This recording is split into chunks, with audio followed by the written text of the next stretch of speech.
Hey, everybody, welcome back to Myth Vision. I'm your host, Derek Lambert, and I'm going to be talking with an expert neuroscientist, if I'm not mistaken, Dr. John Wathey, neuroscience, correct? That is correct. That's where Yeah, that's what my PhD is in.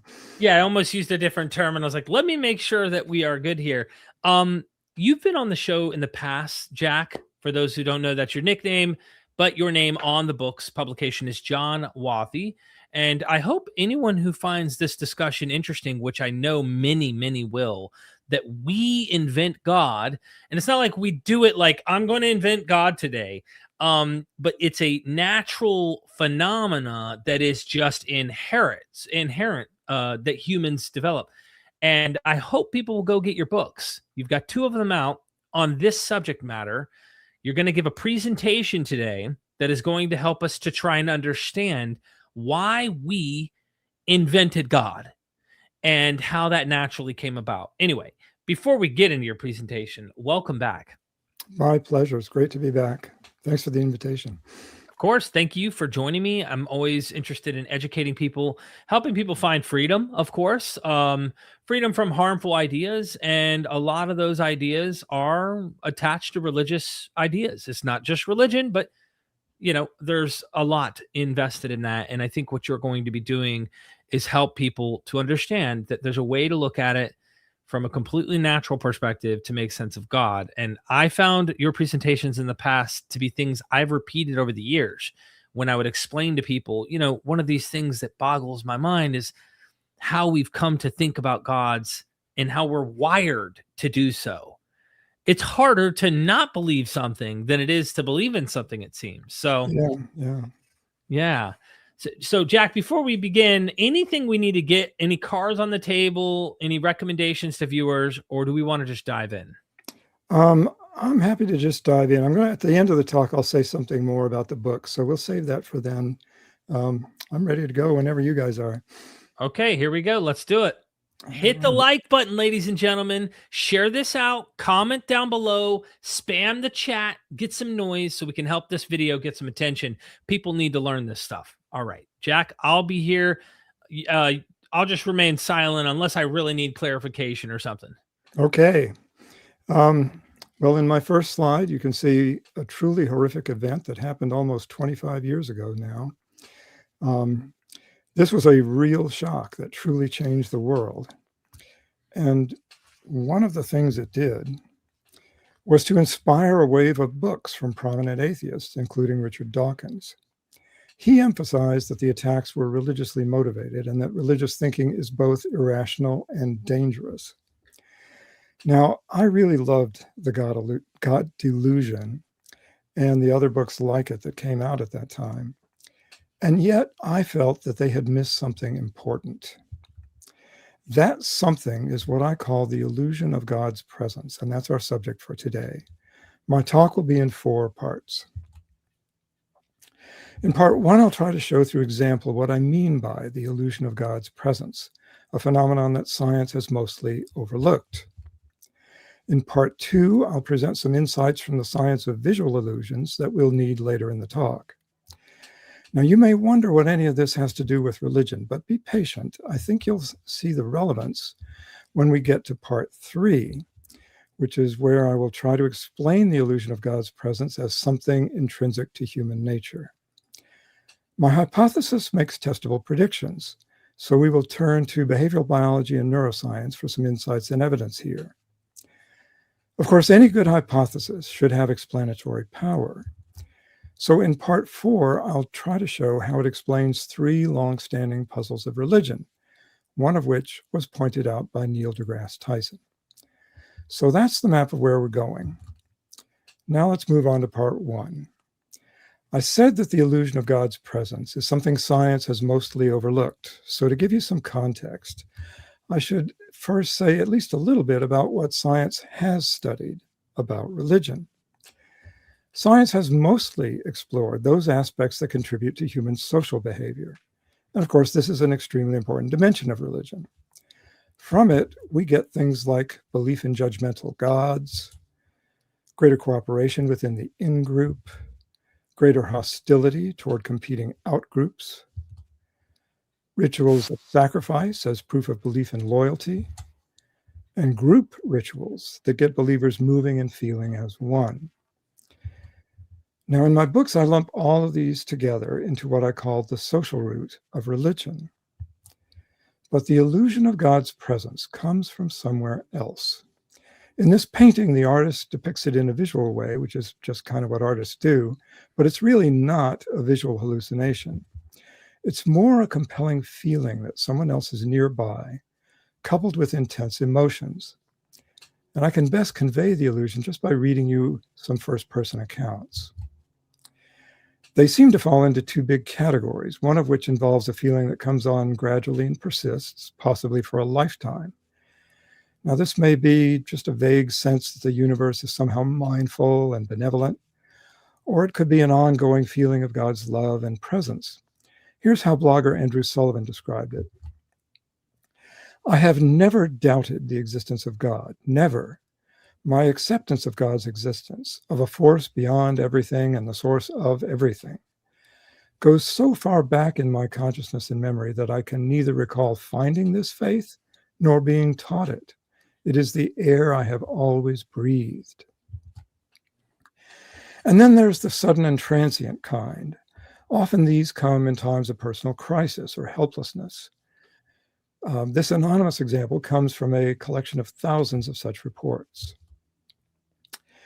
Then, just as I was exhausted and despairing, I had the most wonderful sense of the presence of God. He was in a particular place in the room, about 5 feet from me. I didn't look up, but kept my head in my hands and my eyes shut. It was a feeling of an all-embracing love which called forth every ounce of love I had in me. It was the tenderest love I have ever encountered, and my sins were blotted out completely. So notice the strong emotions here and also the spatial specificity of the illusion in a particular place at a specific distance. There's also typically an overwhelming feeling of knowing or sense of certainty that comes with these experiences, and this is so compelling that many people take it as evidence for God's existence. One of those is Christian apologist William Lane Craig. I know Christianity is true on the basis of the witness of the Holy Spirit in my heart. This gives me a self-authenticating means of knowing Christianity is true wholly apart from the evidence. Similarly, NIH Director Francis Collins asks, why do we have a God-shaped vacuum in our hearts and minds unless it is meant to be filled? Now, some of you might notice that this is really just a plain old God of the gaps argument. We don't understand these feelings. Science can never explain this. Therefore, God did it.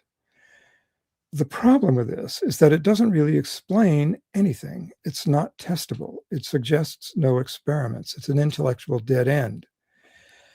I am not questioning the reality of the feelings. I've had those myself. But I just see them as a fascinating puzzle of human nature that cries out for a scientific explanation. We'll get to that in a few minutes, but first we need some insights from visual illusions. Illusions happen when a neural model differs from reality. In the Ames room illusion, the identical twins appear grossly different in size because the brain has an internal model of rectangular rooms with horizontal floors and parallel walls. Now, if you look into this room with both eyes, the illusion instantly vanishes because your depth perception reveals the true shape of the room, which is not rectangular. But as long as you look with only one eye, you see the illusion, even if you completely understand how it works. This is what psychologists call cognitive impenetrability. Our conscious understanding of the reality of the situation is not enough to penetrate the illusion. Now, this illusion comes from a different neural model. Is this a meaningful image or just some random blobs? Most of you will probably see only randomness here, but that's an illusion. There really is meaning here, but you could stare at this all day and never see it unless I do this. And for some of you, it will help if I make the image smaller, so I'll do that too. Now, by this time, some of you have seen this, and when you do, it'll just come to you instantly and vividly. Otherwise, you just don't see anything in it. And this is a very difficult one, so some of you, I'm sure, are still struggling with this. So I will give you a few hints. First of all, it's the image of a person's face in profile looking to the left. And I'm going to move my cursor over here and try to show you where the ear is. That's right here. That's the outline of the earlobe. And this is the outline of the forehead. I'm going down towards the bridge of the nose, which is here. Down here is the mouth. The lower lip is in light. The upper lip is kind of in shadow and dark. The left eye is right here, but you can't see it because it's in shadow. So I hope that has helped you to see this thing. This is called a Mooney face. It's named after psychologist Craig Mooney, who used images like these to study perception back in the 1950s. Now, it's a grossly impoverished image, stripped of all color, shades of gray, and most spatial detail. When I had it upside down, I was making reality differ from your neural model of a face, which evidently expects faces to be upright. And even now that I hope most of you can see the face, you will probably lose that percept if I turn it upside down again, or at the very least, it'll become much weaker. Now, there are two important lessons here. One is that this is yet another example of cognitive impenetrability. We have trouble seeing the face in this image if it's upside down, even when we know it's there. But if we turn it right side up, our neural model fleshes out the stripped down picture and we see the face. And that's the second lesson. Perception comes not only from sensory input, but also from what the brain expects. When the sensory input is impoverished, the expectations of the brain's internal models become much more important. Now, of course, if the image is not impoverished, it's easy to see upside down faces. And some of you might recognize this as Margaret Thatcher. Now, if you study these images carefully, you'll see some slight differences, but overall they look similar, and at first glance they look virtually identical. But that is an illusion. Here's what they really look like. The only difference here is that the eyes and the mouth have been turned upside down in this image that's now on the left. But that's enough to make her a hideous ghoul. And because Margaret Thatcher's face was the first to be abused in this way, the illusion is named in her honor. Now, what this tells us is that there's a special purpose circuit in the brain for the holistic processing of upright faces, and our perception of the normality of a face and its emotional impact are absolutely dependent on that circuit. We are utterly blind to the ghoulishness of Margaret Thatcher's altered face if it's upside down. What the illusion cannot tell us, though, is whether this special purpose circuit is innately specified or is the product of experience. After all, we almost never see upside down faces. Maybe the brain is lousy at perceiving them because it just hasn't seen enough of them. So is holistic face perception innate or learned? Well, there is a way to find out. Twin studies are the gold standard for teasing apart innate versus learned aspects of perception. Identical twins share 100% of their genes, but fraternal twins only about 50% on average. If identical twins are significantly more alike in their face perception abilities than fraternal twins, then that's compelling evidence of a genetic contribution. Now, to do this, we need tests of face perception that give us numbers, and luckily there are some. I don't have time to explain these, but all you need to know is that they are sensitive tests of holistic face perception that give numerical scores. The twin study found a strong genetic contribution. About a third of the variance across individuals comes from genetic factors. We even know where this circuit is in the brain because damage to the fusiform gyra, shown here in red, causes profound face blindness or prosopagnosia. And it's not the whole area in red here that matters for face processing. If these two little red spots called the fusiform face area are damaged, then you get face blindness. And in many cases, damaging only the one in the right hemisphere is sufficient. Now, it's a little misleading to call it face blindness because people who have it can still tell you they are seeing a face if you show them a photograph of a face. But what they cannot do is tell you whose face it is, even if it's a famous person or a close family member. Also, the deficit is permanent. No other part of the brain can learn to take over the role of a damaged fusiform face area.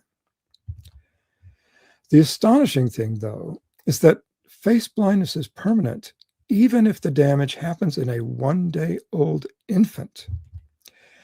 Now, this paper I'm citing here describes a teenage boy who suffered a stroke that destroyed his fusiform face area when he was only 1 day old. He had profound and permanent face blindness, but his recognition of non-face objects was much less impaired.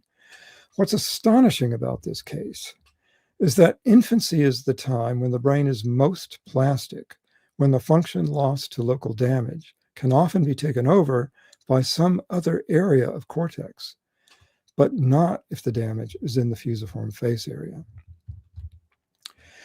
What this means is that the fusiform face area is an extremely brittle, single-purpose, innately specified circuit for which no other part of the brain can substitute, despite the fact that this thing is a learning machine. The whole purpose of the fusiform face area is to learn to recognize thousands of individual faces over the course of a human lifetime. So it's not like there's no synaptic plasticity going on in this thing. It's extremely plastic. All it does is learning. That's what it's for. But it's a specialized kind of learning. And that's the point I'm trying to make here. Highly specialized learning of this kind requires a foundation of innate knowledge. And this raises an interesting question. Can a newborn infant use any of this innate knowledge about faces? Well, it turns out they can and do. Newborn infants have some holistic face perception. They spend more time looking at an upright Mooney face than one that's upside down. Also, they prefer a Mooney face to a similar non-face image. And we know from a clever habituation test that they see these two images as the same, but they see these two as different. Okay, now we're ready to tackle this. The illusion of God's presence and my explanation of it. What exactly is this? How does this compare to a visual illusion? Why does it happen? What is the brain trying to model here? When I try to explain this in terms of biology and evolution, I sometimes get the objection that religion comes entirely from indoctrination, so my hypothesis must be wrong. So let's get that out of the way first. There are two lines of evidence that religion is partly a biological thing. One is the observation from anthropology that religion is a cultural universal. And the other comes from twin studies, our gold standard, which finds that religiousness is significantly heritable. Roughly half the variance in religiousness across individuals comes from genetic factors. But why would natural selection favor this? Well, my short answer is that it doesn't. It favors something else that makes us vulnerable to this illusion. I think there's a completely natural explanation for the illusion of God's presence, one that has to do with the peculiar constraints of human infancy. I think the neonatal brain expects something godlike, but that something isn't God. And we can see a hint of what it really is expecting in the Moreau reflex. This is an infantile startle reflex that's thought to be a vestige from our primate ancestors.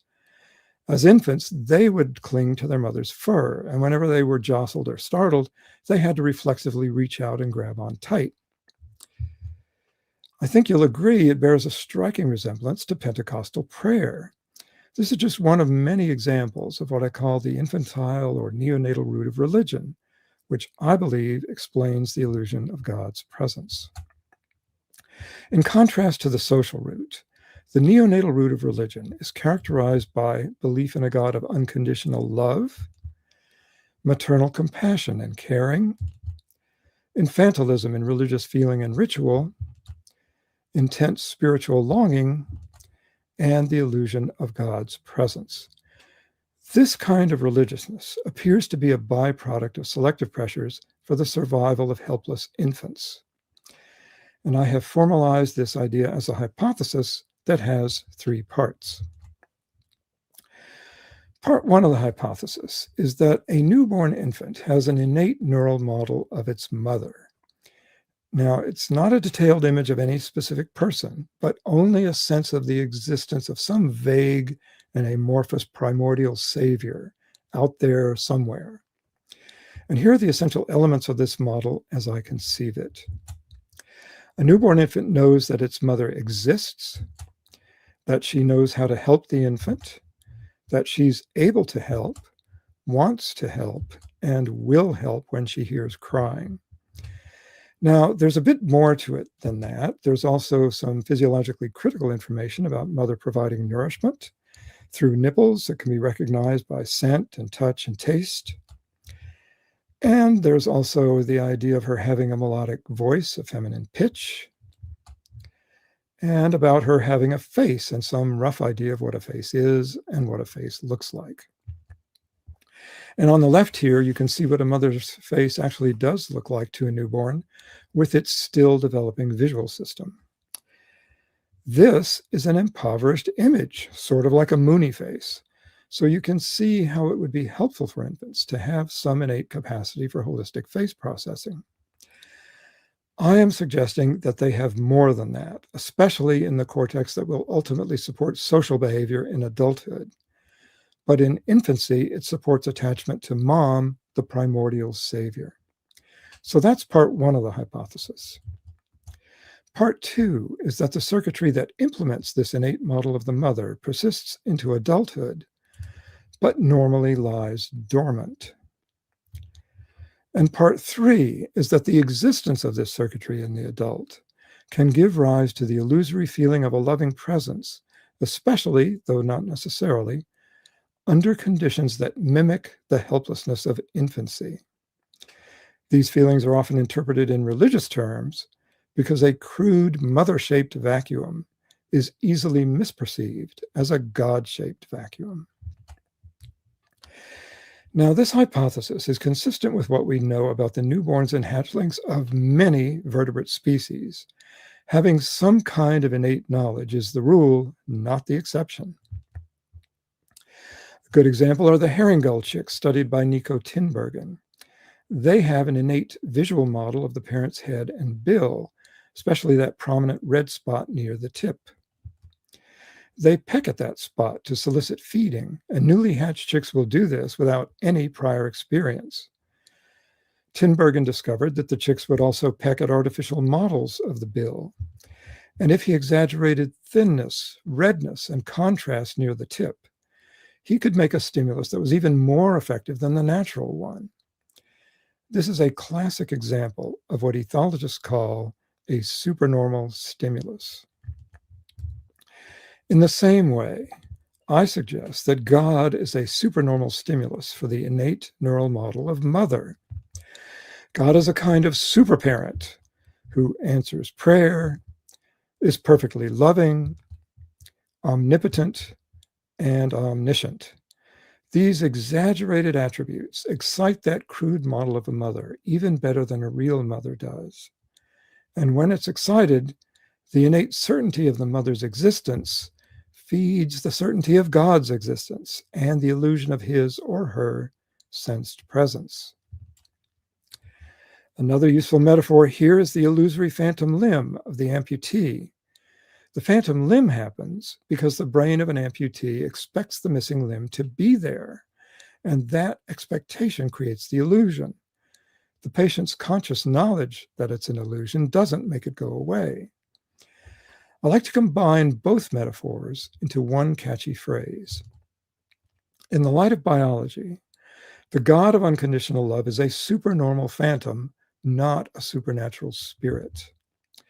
God is a supernormal stimulus in the ethological sense to the innate model of mother, and God's presence is a phantom sensation in the neurological sense, because the innate model expects a primordial savior to be there, just as the brain of the amputee expects the missing limb to be there.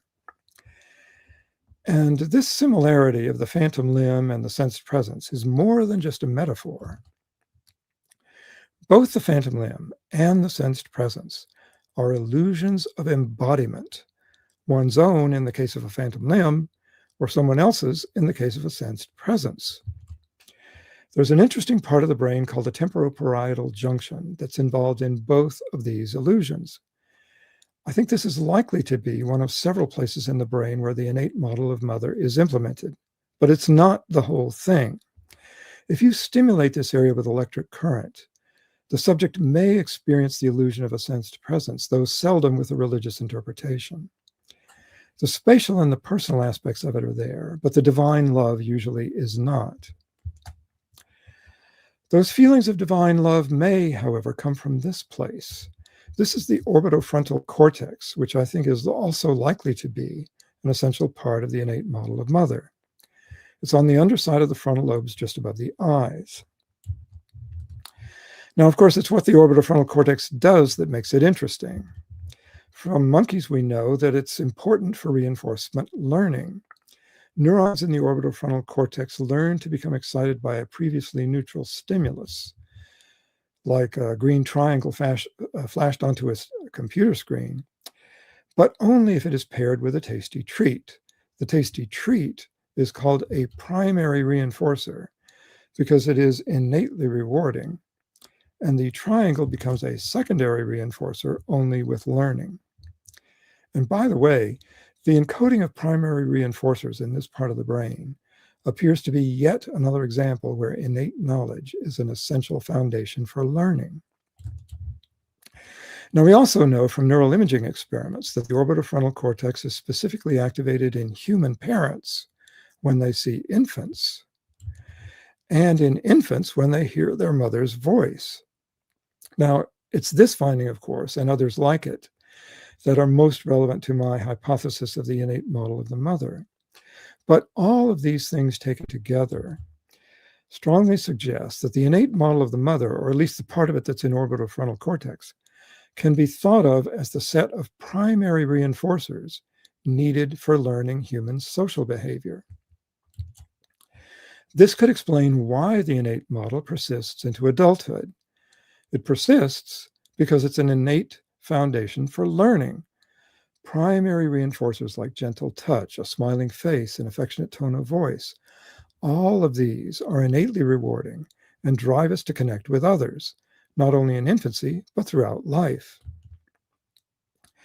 The most compelling evidence of this is that damage to the orbitofrontal cortex in humans causes acquired sociopathy. Now, in this syndrome, cognitive abilities are normal. Memory, language, math skills, logical reasoning, all of that stuff is fine. The problem is that these patients can't feel the emotional consequences of reward and punishment. They lack gut feelings. They also can't anticipate how their actions affect others, so they are devoid of empathy. Because of these deficits, they make terrible decisions, though not usually rising to the level of criminality. But to quote one particularly famous example from the neurological literature, they might lose their jobs, make stupid investments, go bankrupt, get divorced, marry a sex worker. In short, their lives just fall apart. Interestingly, though, acquired sociopathy is most severe when the damage occurs in infancy. As children, these patients are disruptive and impulsive in school. They're always getting in trouble for pathological lying, aggression, and stealing. They have poor hygiene and bizarre diets. They practice careless sex starting in their early teen years, and they make dangerously negligent parents. What this tells us is that the orbitofrontal cortex is an extremely brittle, innately specified circuit for which no other part of the brain can substitute. Well, that should sound familiar. We have seen this movie before. This is exactly what we saw in the fusiform face area. And like the fusiform face area, this innately specified thing is a learning machine. Well, this is all very fascinating and says a lot about my hypothetical innate model of the mother. But does the orbitofrontal cortex have anything to do with feeling God's presence? It should if my hypothesis is right. Unfortunately, of course, this is a kind of a tough experiment to do. Ideally, you'd like to scan the brains of people in that critical moment when they're having the sudden and intense kind of feeling of God's presence. But for most people, that's kind of hard to summon on demand. And yet, if there's anyone who could do it or come close to doing it, it would surely be these people, the Carmelite nuns of Montreal. They spend much of their time seeking closeness to God. Luckily, Montreal also has some neuroscientists, and 2 of them persuaded 15 Carmelite nuns to be subjects in a brain scanning experiment. Their neural activity in a mystical state was compared to that in a baseline state, resting with their eyes closed. In the mystical condition, the subjects were asked to remember and relive with their eyes closed the most intense mystical experience ever felt in their lives as members of the Carmelite order. And here's a quote from the paper. During the qualitative interviews conducted at the end of the experiment, several subjects mentioned that during the mystical condition, they felt the presence of God, his unconditional and infinite love, as well as plenitude and peace. So that sounds pretty close to what we're looking for. What was going on in the brain during all of this? The paper listed 14 brain areas specifically active in the mystical state relative to baseline, and here I'm showing you the top 5. And at the very top of the list, the most active is the orbitofrontal cortex, so that's encouraging. Now, I don't have a specific interpretation for the one below it, the middle temporal area, but for these next 3, the inferior and superior parietal lobules, these are all either in or near the temporoparietal junction. That's the area that handles embodiment, and where direct stimulation can sometimes elicit the illusory sensed presence. Now, I want to stress that all of this is merely suggested. It does not prove my hypothesis, but it is at least consistent with it. Okay, now I realize I've covered a lot of ground in this part of the talk, so I'd like to quickly go over the main points. Religion is partly a biological thing. There's a neonatal root of religion that science has largely overlooked.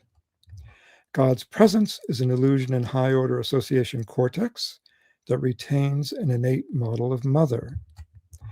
In light of ethology and neuroscience, God is a supernormal phantom, not a supernatural spirit.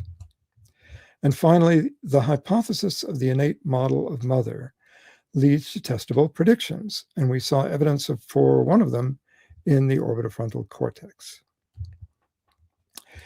Now, a good hypothesis may also explain some long-standing puzzles, and we have time to look at 3. Puzzle number 1, why is God two-faced? Why do believers tell you their God will damn you to hell, yet in the same breath insist that he loves you unconditionally? Well, you already know my answer. They are blind to this blatant contradiction because of powerful intuitions from the social and neonatal roots of religion, which tell them that both descriptions of God must be true.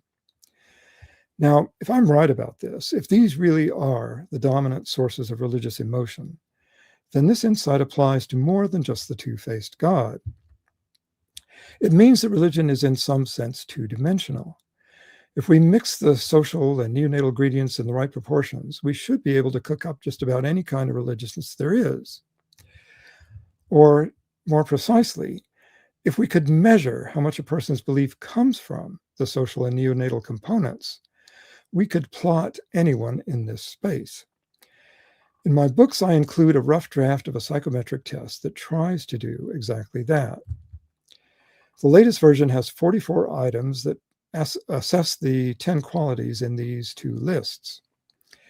And you should try to think of this as a prediction, because if the test were given to many subjects of diverse religious background, with all of the items from both dimensions of religion just kind of mixed together, then the social and neonatal items should naturally segregate into these two distinct factors in a factor analysis. Now, and that's just kind of a statistical technique that's done with psychometric testing. So that experiment has not been done, but it should be. Puzzle number 2. Why are women more religious than men? This is probably the single most robust finding in the psychology of religion. Across nearly all religions, and by most measures of religiousness, women are significantly more religious than men on average. Now, I think there are probably several different factors behind this, but the idea of the innate model of mother suggests a new one. I call it the crosstalk hypothesis for the greater religiousness of women, and it comes from something I showed you earlier in orbitofrontal cortex. Both adult caring for infants and infantile longing for mother come from the same neural circuitry. This means that these two things should be in some sense correlated. There's crosstalk between them. Individuals with greater empathetic caring as adults should, as infants, have greater infantile longing for mom, and as adults, greater spiritual longing for God. But there's one more critical piece to this puzzle, and that's the observation that women are more caring and nurturing than men. This means that they should have greater spiritual longing than men, which makes them more susceptible to the illusion of God's presence, and therefore more religious than men in the neonatal dimension. And that last part is important because it makes specific predictions. For example, veneration of God as an infant should have relatively greater appeal for women than for men. On average, women will score higher on the neonatal dimension relative to the social than men. And greater nurturance or empathetic caring as a personality trait should correlate with greater religiousness of the neonatal kind, independent of gender. And I think we can see an interesting example of this in Francis Collins. He became a Christian early in his career as a physician caring for cancer patients. I think it was his great compassion, not the infamous frozen waterfall, that brought him to Jesus. And that brings us to puzzle number 3. Why do elite scientists like Francis Collins believe in God? Years ago, Neil deGrasse Tyson pointed to this puzzle and said, there's something else going on that nobody seems to be talking about. Something mysterious and alluring about religion that can seduce even the most brilliant of scientific minds. He cited these data from a paper in Nature. As of the late 1990s, about 90% of the American public believed in a personal God who answers prayer. For American scientists, however, that number is only about 40%. But when you look at elite scientists, members of the National Academy of Sciences, 93% of them reject belief in a personal God. That was the message of the paper. But Neil's point was that the authors had missed the most exciting and puzzling thing in their data. Namely, why isn't this number 0? Religiosity drops off with increasing scientific training, but it reaches a non-zero asymptote. Why do 7% of the most brilliant scientific minds in the country believe in a personal God? That was Neil's challenge. But he also went on to argue that if we really want to understand religion, these are the people we should be studying, not the general public.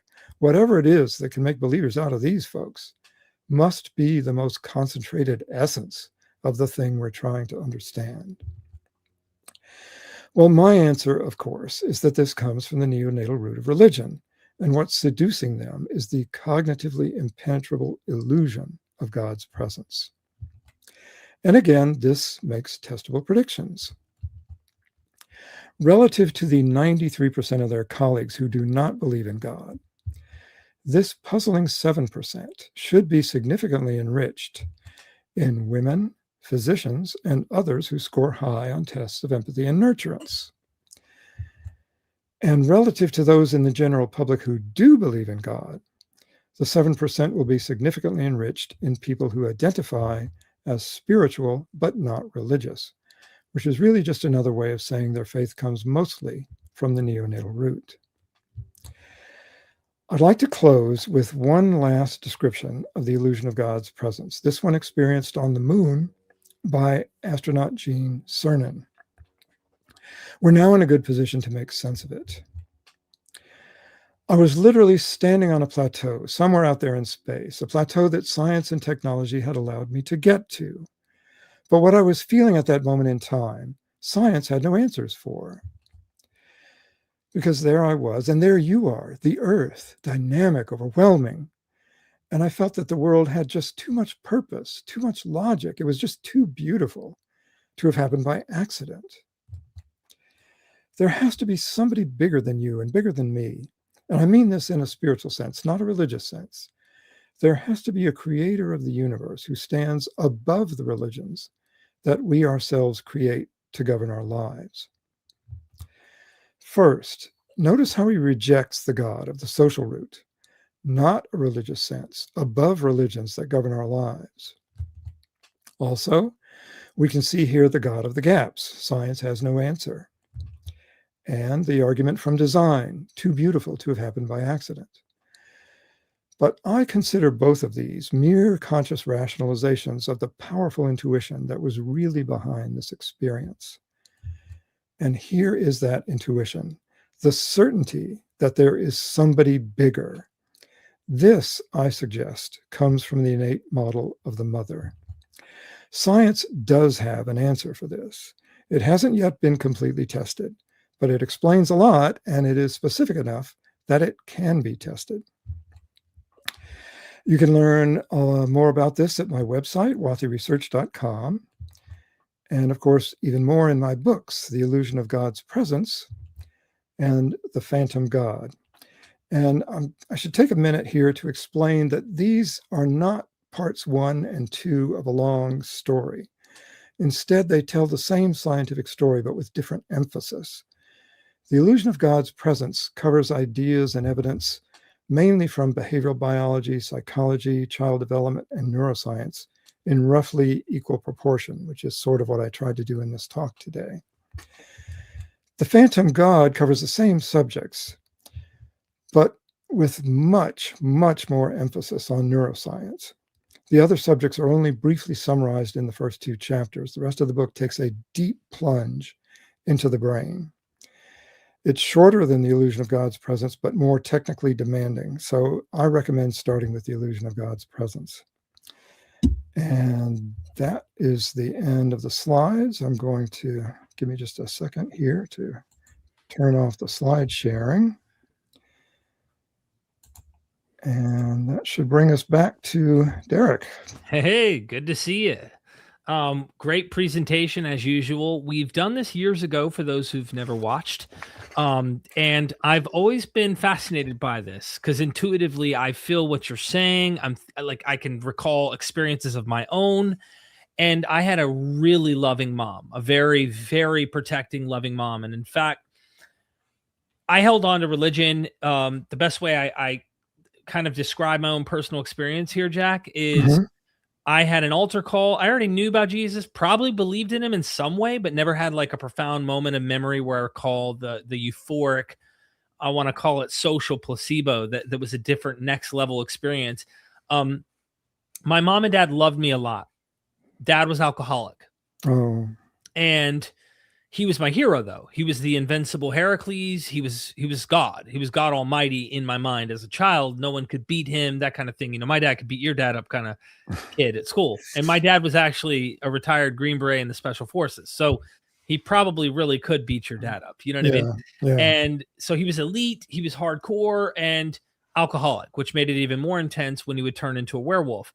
And I remember the altar call message being, there's a God, a Father God that loves you unconditionally. He'll never let you down. And so I went down to that message and I felt like I found it. And he sent his son in the whole 9 of the Christian message. Yeah. And I recall for, I'd say, at least the next 15 years of my life, maybe up to 20, before I end up coming to a place where I start questioning and going through enough struggles of my own through addiction. It was opiate addiction. And some of the experts I've talked to in the past talk about psychologically or even socially why opiates are people who are attached to opiates versus uppers. So downers versus uppers is like a real thing. And I like downers, right? I like to relax. I don't like to get super duper hype. And he was explaining how that plays a role. I can't remember the exact science behind it, but I was having an interview and explaining and just laying my life out on the table. Mm-hmm. Right now we're doing together, we're doing what do you call that? Where you cut the frog open and you're digging in the insides and dissection. Stuff. Yeah. Dissection. We're dissecting Derek Lambert. Okay. So I go to, my life's in shambles. I'm not able to stay clean and sober. And my ideas of God are like, I'm willing, I'm going to die, or I need to like really reconsider what I think, what I believe about God, but God's still there. It's just God became like that moon landing guy who's saying it's not, maybe it's bigger than all the world religions. I couldn't let go of the sense of presence. There was a sense of presence that I still had. And then it was science over time that made me to start rationalizing like the science behind why the presence is there, how the brain functions, that we evolved, all of those things that I did not believe beforehand, started to be convinced by listening to cases from evolutionary biologists, started looking at the fossil records, started considering, holy crap, we are primates. And then once you start having to put together the pieces based on observable, testable facts that are on the ground, that's when it started to like really dawn on me, oh my gosh, then why am I hearing many atheists online saying, no, you're all born atheist and no one's born, believing in gods, right? I get not a particular label of a god, but like, it's almost like they don't recognize that the hardware is all already there. Even the software, mom is part of the software. Dad is part, I mean, like, you see what I'm saying? Like, it's already there. Yes. Yeah. So anyway, I rambled. I'd love to hear your thoughts about what I just said, if you don't mind. No, I understand completely what you're saying. I'm very sympathetic to that view and to that sort of course of evolution of your thinking, the way your way of thinking about religion changed over the years. Something sort of like that happened with me too. I was fortunate enough never to have to go through addiction myself, but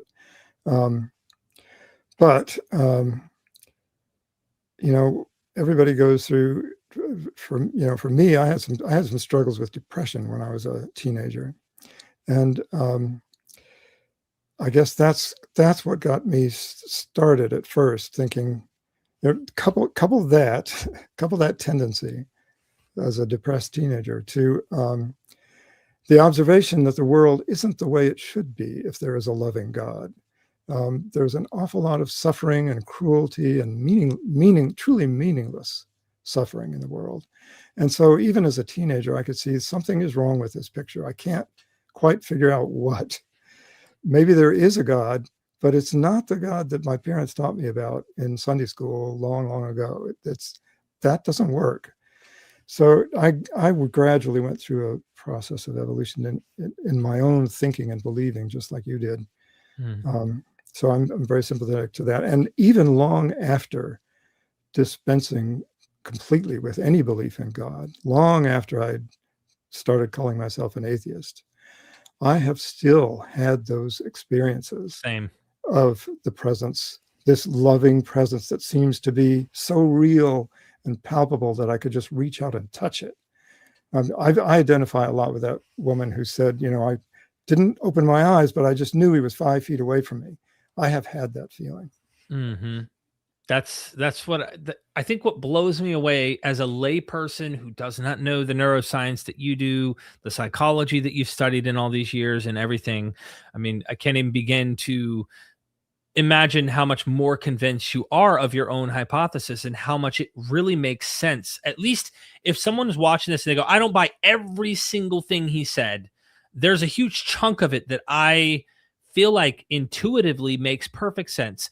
I almost thought of Plato's cave earlier when you were describing this, and it's kind of like we're realizing the shadows on the wall.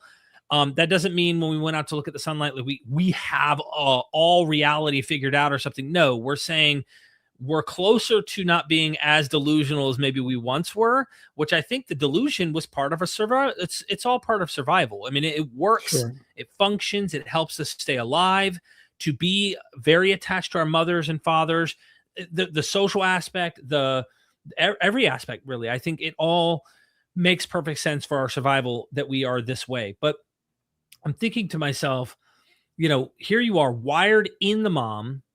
You can hear, you're just now, consciousness is starting to develop, so to speak, through all of the biology inside of her. And of course, face recognition, all of these things, these systems that our brains develop inside the mom. And I don't remember as a child whining for food, but it intuitively happened, and mom would nourish me. And that expectation for an agent to take care of me or to be there for me, have its presence be there for me, even if I know how to lift a spoon to my own mouth, that wiring never left. And in fact, because that was, as you said, the most plasticity of our lives as infants, the rest of my life is always going to be wired to have some sense of that infancy experience that we went through for years with our mother or our fathers, Sure. and being connected to an agent that we expect to be there, even if they're not. Yeah. Yeah, I know. And another way that I sometimes experience it is when I'm out in nature. I'm a nature lover. I love to go out hiking in the mountains, and when I'm out there, often this happens when I'm alone out there. I just get this feeling, it's sort of a warm, fuzzy feeling that I am home. I'm where I belong. I'm surrounded by this beautiful universe. The trees, the animals, everything is just, it just conjures up. It's almost like, I'm being cuddled in my mother's arms, right? It's the same kind of feeling. Mm. And that just wells up in me, that, like you say, it's deeply embedded in our brains. We can't help it. Sometimes it just comes out. Back to a personal experience story. I was getting clean off heroin the very last time I ever was using heroin. I was injecting it. I went from, just swallowing a 5 milligram Percocet many, many, many, many years back. And it made me feel euphoric, like I was on a warm cloud, is the best way I could describe it. I just had a headache. My mother-in-law was addicted at the time, and she's like, I don't have any Tylenol, but I got this Percocet 5. You can just take it. It'll get rid of your headache. Whoa. Now, I'm not blaming her because, I know she was already deep in it, but I already had a sense of an addictive behavior, and I'm sure I would have ended up down this path regardless if she, gave me something that time or not. But there was like wow, this has made me feel great. My mother, who's not an addict, experienced this once, and she said she felt so good. She went to take a second one. Next thing you know, she's vomiting on the floor, and she called me. She didn't tell me this till later. She felt guilty. I had to come pick her up off the floor, lay her in bed, because she couldn't get off the floor and vomit because of the opiates. Anyway, Wow. she said, and she's not anything of an addict, literally, right? So I'm getting off heroin, and I'm looking for signs. I believe the universe is trying to look out for me. I need to believe in something in my mind. I feel like if I'm about to die, like I'm looking for something to give me signs throughout the world. And I go to the gas station. This is several days after I'm clean. There's a newspaper, and there's a image of an arm with holding the veins are pumped out from some, like a tourniquet type, situation, trying to get the blood going, and a needle. And I'm like, yo, that is my life. So I open it, and the local rehab place, someone described when they were being interviewed by the local newspaper what it was like. And when they said what it was like, I think almost every addict of opiates, heroin, Opana, oxycodone, oxymorphine, codeine, hydrocodone, I'm just listing off these things for anyone who's ever experienced opiate addiction in whatever form it was. They described it as God came down from heaven and wrapped his arms around me. Now, notice the cultural context. This is the social, not the mother side, but wrapped his arms around me and said, everything is going to be okay. When you inject, when you sniff, when you swallow, whatever, when you get that, there's a sense of comfort like your mother. And it reminds me of one time I was having surgery as a really little kid to get rid of warts on my thumb. They put me to sleep. They actually wrapped me in warm towels. I don't know why the hospital did this at the time, but they, I guess, distracted me, injected me, didn't notice as a kid. I do remember the memory. They wrapped me in warm blanket and they put me to sleep. But I felt comforted. I felt warm. And that's what I felt from the opiates. And that's what I remember it feeling like when my mother would, take care of me and things like that as a child. So Yeah. there's so much related to this that I think you're tapping into. And sorry to give you the long story, but I think No, it's very relevant, especially to my second book, The Phantom God, where I, like I said, take a deep dive into the brain. I mentioned this only briefly in passing in the first book, but in the second book, there's a whole chapter about the part of the brain that's involved in the reward pathways. And there's the sort of the epicenter of the reward pathway is a part of the brain deep below the cortex. It's subcortical, called the nucleus accumbens.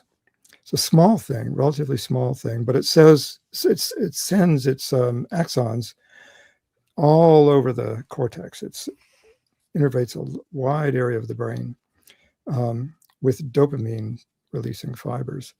And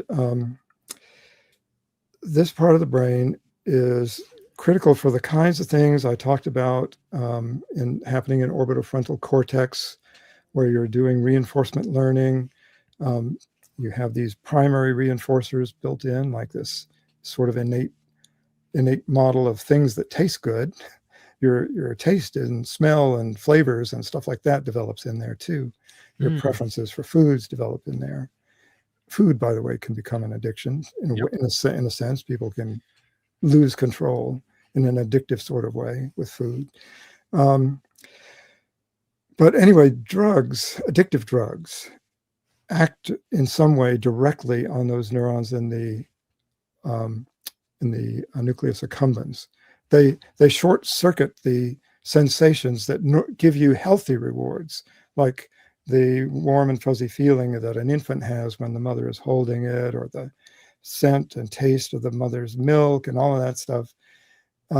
That's supposed to be rewarding, and it is. And the part of the brain that's doing it is this nucleus accumbens.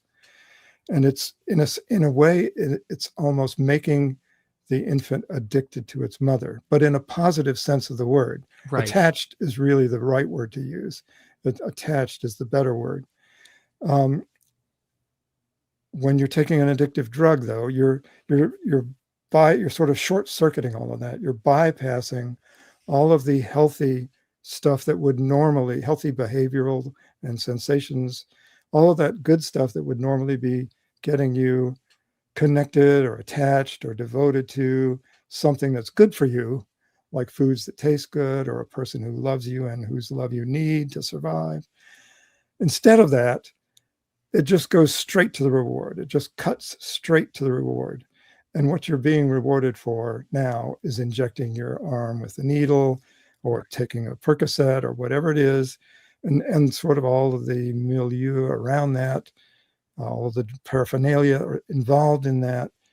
All of that now becomes the stuff that you're attached to and ultimately addicted to, and it can be very, very destructive. It's not mere coincidence that you're bringing up addiction in the context of this feeling of God's presence. The same part of the brain is doing that in both cases. There's so much there. I got a super chat I want to get to in just a moment. Chris, forgive me, but while I have it on my mind, so I don't forget, I would go through a pattern. So the first thing that came to my mind was what you just described about the reward system and becoming addicted or attached to your mother. And I've raised, me and my wife raised 3 kids, and each child would go from, my wife had a difficult time breastfeeding, but each child would still have a difficulty. I imagine many kids who probably are used to breast moving to the nipple of the bottle, moving from that to cutting that off. They're going through withdrawal, mental withdrawal. Like, you can watch children go through withdrawal, just getting off of the bottle to normal solid foods. Like, that transition is earth shattering and existential crisis for these kids. And I say that to say, a lot of us who deconvert have this kind of existential crisis where we're starting to realize, oh my gosh. And I think the way that I've coped with it, and it just was a gradual thing. I couldn't crash and burn. I actually found out I was an atheist after I had a period of time of already thinking this way. I then went, oh my gosh, I need to tell everybody where I'm at. Like, I didn't even realize I got there. And maybe that was a comfortable way of me realizing it was me all along. I looked at the sciences. I started studying the psychology. I started looking into the evolution of humans and started going, this makes a lot of sense. And it was not harmful or scary. But in the process, psychologically, I had a bedrock. Like, it was me. I still have meaning. I still saw myself as you all along were the one who carried yourself through those suffering trials in the past. It wasn't a God in the heavens. It was your mom. It was your dad. It was you. It was your wife. It was your kids. It was the real tangible people in your life that helped you to make it through those things. And in a sense, I was able to reinterpret those past experiences, realizing at the time I really did believe those were the deity in the sky, or it was this, but all along it was really me. And I'll say one more thing and get your thoughts, and then we'll get to the super chat, is this, just because I didn't want to forget this. I'm reminded of the amazing science fiction movie Interstellar. Love the movie. Did you watch it? I have seen it, yes. Okay. All along, spoiler, if you haven't seen it, I'm already giving you the end. So you may not want to hear this if you haven't watched it, but if you have, this might hit different. You'll know what I'm talking about. Matthew McConaughey the whole time. Now, it's science fiction, but he was there with his daughter. He was his daughter's ghost. And when he makes it into the fourth dimension through the black hole and all, and he's finally reaching back out to Murphy, it was him all along, right? Right. And for me, I have a sense of respect for ancestry worship because I understand it. But when we have this daddy in the sky that we don't really have that attachment to, we've made a leap that I think it would make sense to cultically, ritualistically honor our parents, our family, or whatever. That makes a lot better sense to me than this thing. It's much more intuitive, it makes a lot of sense. But you then have to go, well, naturally imagine our ancestors looking at the thunderclap or imagining how did the volcano happen. I don't think my dad did that. So there's this room to let another agent fill the gap, or agents, plural, because it was polytheistic. And you could see how my mind works. Yes. Your hypothesis. But yes, exactly. And when this happens, when the ancient cultures who have been practicing ancestor veneration see the volcano erupting and the earthquake happens, or the drought happens, and all sorts of terrible natural disasters, and they're imbuing superpowers onto the ancestors or whatever, and they're turning their venerated ancestors into super ghosts who have superpowers. Those superpowers, like I said in the talk, excite the innate neural model of the mother even better than the real mother does. They are supernormal stimuli, like the long, skinny, bright red supernormal stimulus for the herring gull's beak. It's that kind of thing. Right. That was my experience. Again, I'm going to shut up after this. We'll hit the super chat and then we'll continue. If there aren't any super chats after this, is I would go between addiction to opiates, alcohol. I'd switch. I'd quit that and try to do alcohol because, after a while, not only money, there were financial problems with it because trying to get it off the streets, it's expensive, whatever. I'd withdraw. It sucked. Eventually, I would try to stop. I'd go to a 12-step meeting, get back into church, be very, very devoted to Jesus. I mean, like completely delusionally devoted. I was so obsessed and OCD, and it was like my latching was, I mean, it was just over the top. And then I'd get back into the gym, exercise. I'd go through a phase where I'd get really strong, and I'd sometimes I'd dabble with testosterone as well to try and like really increase my muscle. I don't know. It just gave me a sense of, I don't know how to describe it. It made me feel good too, and not in the same high sense, but like it did allow you to feel better overall. And then I'd end up relapsing, and I'd end up back on painkillers when I'd get off the hormones because something would go on with me through that experience where I'd end up wanting to feel like fill in a hole. I'd get back on the painkillers, and I'd go through this vicious loop that would repeat for the next 15 years of my life until I finally got off the heroin. And I really credit not only did I find community that helped me initially get off, but I would have just possibly returned. What it was finding myself. So I found researching, learning, deconstructing the harmful idea and worldview that I had, I think has given me more completeness and wholeness today than ever I had in the Christian religion. And when I ask many Christians today about certain doctrines, they act like that's not in the text, but I knew that was in the text and believed it in my mind in light of the fact of like hating the flesh. All you got to do is read about Middle Platonism, read Paul's letters, how much he hates the body, to be absent from the bodies, to be present with the Lord, to love this life is to lose it, to hate this life is to gain it, and all the theology that's involved with hating this, and even your greatest deeds. Your righteousness is like filthy rags. Everything you do that is good is not you. It's Christ in you. You can't even take credit for anything right. Like I saw that stuff and tried to make my brain like match it, and I'd still struggle with pornography or addiction and the cognitive dissonance and the struggle for the years of going, am I yours, God? How come I can't beat this with your help? I'm begging you. I'm crying like a child asking his father to help me. Why can't you just help me? Like, I believe you're there. And nothing would change, Jack. And I would try everything I could to stop. And people just don't get it. People who are in it that are comfortable and they don't have maybe the same experience, maybe the same extreme nature that I do about obsessing over it. I don't know, but I know that this path I'm on now, I haven't had the thought. It's been 11 years, no heroin, 12 years, no alcohol, nothing. And I don't even have the craving. I have no interest. I only empathize with people who struggle. So, yeah. Well, several things you said there really resonate with me. One is that, in the talk, I talk about all of these intuitions that we have, that's some of which are innate and very powerful, and you can't really get rid of them. And like I said earlier, even now, having been an atheist for many years, I still can have those illusions of God's presence or of a loving presence just coming out of nowhere. But I should add to that, and what you just said triggered this thought.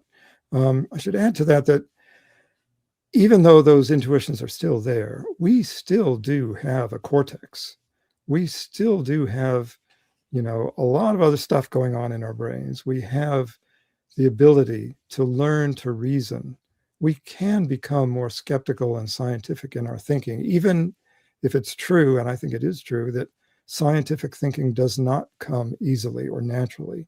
You can train yourself to become more skeptical and scientific in your thinking. And there's a great book on this subject. It's called Thinking Fast and Slow. And the author's name escapes me at the moment, but it's a psychologist, Daniel Kahneman, that's his name, Daniel Kahneman. And I think there might be there's a Patrick Egan as well, or Egan. Yeah, there's a co-author. Anyway, that book, Thinking Fast and Slow, that's it. He comes at it from the point of view of psychology, not neuroscience, but it's the same idea. He talks about intuitions that people have, sometimes acquired through learning. Not necessarily all of them are innate, but some of both. And that's fast thinking. Intuition makes it possible for you to make decisions quickly and react quickly. And they can be very useful in that way. They can have survival advantages in that way. And that's partly why we have them. That's why our brain was shaped in that way. But we can also learn to do the harder, slower thinking. That's what Kahneman calls type 2. Type 1 is the fast thinking, intuitive, and type 2 is the slower, deeper thinking that involves things like logical reasoning, sometimes mathematics. It takes time, it takes effort. You can't come to the answer instantly. You have to work at it and maybe even do some math on a calculator or whatever. But humans are capable of doing that, and you shouldn't take my talk as in the sense that, oh, this is all hopeless. We all can't change. We're all stuck with this no matter what. Yeah, we're stuck with it no matter what, but we can change, and we can learn to think more rationally and more skeptically and scientifically, and be open to new ideas, including scientific ideas, open to evolution as an explanation for where life really comes from and how it really works. And when you do that, when you have that scientific outlook on life, I agree with you, life becomes better in just about every respect. What you said also triggered another association, and that has to do with a fascinating article I read while researching the first book. There was a series of articles, actually. They were published in Christianity Today back in the 70s or 80s, somewhere around there. What triggered the series of articles was a letter to the editor written by a pastor. The Christianity Today is a magazine that's written for Protestant pastors mostly in this country. And one of them wrote in a letter confessing about his obsession with sex. He was being tormented by lust. He used the word lust, the sin of lust. He was struggling with the sin of lust. And he gave this long, kind of sad and sordid tale of his struggles with things like pornography and going to X-rated movies and the seedy part of town and watching strippers at strip joints and all this kind of stuff, and then feeling horribly guilty about it. He was never unfaithful to his wife. He was married, had a sex life. He was a good husband to his wife in the sense that he never cheated on her. But because of all of these dabblings in pornography and so on, he felt that he had, and he was just racked with guilt. That letter to the editor triggered a response that the magazine editor said they have never had before or since. That pastor after pastor after pastor sent in letters saying similar things, or either that or just denouncing him as, Satan's spawn, and he shouldn't even be allowed to have his letter in the magazine. But this is a real problem that people struggle with because of the strange attitude towards sex that comes with religion. Religion has very weird, obsessive, conflicting, you use the phrase cognitive dissonance, that very conflicting feelings, powerful and conflicting feelings about sex. They feel it is shameful and evil. They used to describe, a small example, they used to describe Shakers, this cult that existed in the United States back in the 19th century mostly. They used to describe Shakers as people who lived perfect lives and never sinned. Well, what they meant when they said that was that they never had sex. When you're a Shaker, you go into this cult where men and women are separated, don't live in even if they're married, they're physically separated into a men's dormitory and a woman's dormitory. They never touch each other. They never mix. They become celibate. Okay, Right. that's a big part of Shakerism, and it was described by other people who saw it from the outside in what to them was a favorable term, as these are people who never sin. Wow, that's fantastic. Well, the rest of Christianity is sort of like that, just watered down a little bit, but relatively harmless things like pornography are, just god awful sins. That's the sin of lust. My God, how terrible! How can I live with myself? Right. And when you free yourself of these I don't have time to go into where that comes from, by the way, the strangeness of the obsession with sex in religion. I have a whole chapter on that, or part of a chapter, a large part of a chapter on that, chapter 8 in the first book. It's kind of a long argument. I won't go into it here, but Okay. you can free yourself from all of that. Yes. You can learn if you understand what sex is from the point of view of a biologist or a psychologist. You know that lust is perfectly normal. It's healthy. It's good for you. Don't feel bad about it. Just go out and find yourself a girlfriend or a boyfriend or whatever, and enjoy it. You can do wonderful things with consenting adults and have a great sex life and never feel guilty about it, never feel shame about it. It's a wonderful experience of liberation. And I feel for all of the people who are deeply, deeply embedded in Christianity, like that poor pastor who tortures himself over it. It's very, very sad. Anyway. Very sad. No, that's really well said. And I think you and I have future conversations to have. And it doesn't have to be about the presentation, because we've done the presentation. And I know that you might put new ones together at some point or whatever if you decide.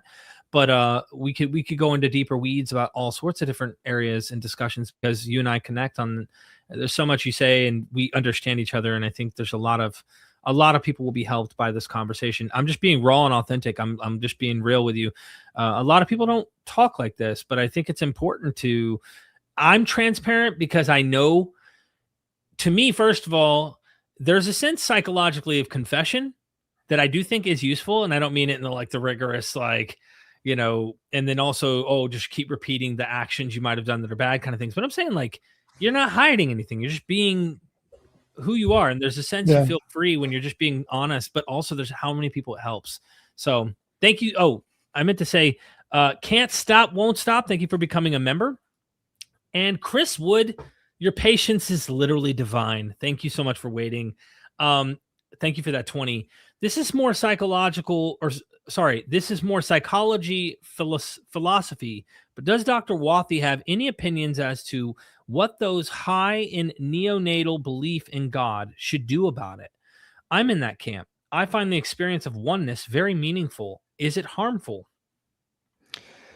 I actually don't think so. I think I was talking a few minutes ago about the feelings I have of oneness with nature when I'm out hiking.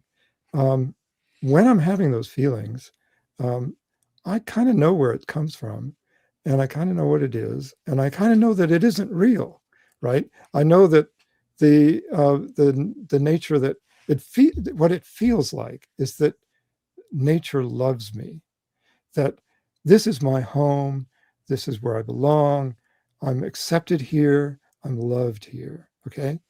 But the next rattlesnake I happen to step on isn't going to feel that way. Right. It will defend itself and it will bite me, and it's going to be a really miserable hike, right? So I'm aware of the reality of the situation, but I can still indulge those feelings. I can still, feel that warm, fuzzy feeling, and this is a great, great experience, and I just feel really at home here, and this is wonderful. But I still watch where I put my feet while I'm walking. Yeah, this kind of makes me think of the theodicy issue in a way too, though. Like this kind of connects to theodicy, like how we look at the world I see wonder, I see amazing things, and that prenatal, the neonatal, the neonatal experience sense that I get from the compassion of my mom, nurture, like love, all the good aspects that we get out of mothers for us infants. Uh, we're just grown infants at this point. Is I see that, and I look at the world and try to look at that through that lens. I try to experience it through that lens.